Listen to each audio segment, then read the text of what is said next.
जब इन जालिमों ने अल्लाह की ऊँटनी को मार डाला तो उसके नन्हे बच्चे ने तड़प कर अल्लाह को कैसे पुकारा, आइए देखते हैं। जब कौम समूद ने हजरत सलाह अलैहिस्सलाम से कहा, अगर तुम सच में हो तो इस चट्टान से गर्भवती ऊँटनी निकाल कर दिखाओ। अल्लाह के आदेश से वह कठोर चट्टान फट गई और उसमें से 10 महीने की खूबसूरत गर्भवती ऊँटनी बाहर आई। उन्होंने निशानी मांगी, अल्लाह ने साफ निशानी दिखा दी। शर्त यह थी कि ऊँटनी एक दिन पानी पिएगी और एक दिन समूद के लोग।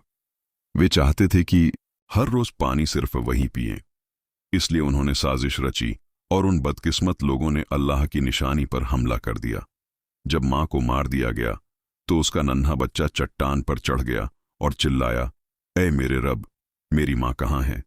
जब हजरत सलाह अलैहिस्सलाम को हत्या की खबर मिली तो उन्होंने समूद के लोगों से कहा, अपने घरों में 3 दिन मजे कर लो।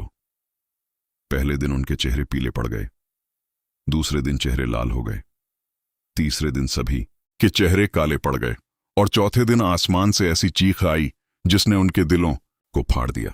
एक मासूम की आह ने पूरी कौम को हिला दिया। अगर आप भी अल्लाह की ताकत पर यकीन रखते हैं तो कमेंट में लिखिए, सुभान अल्लाह।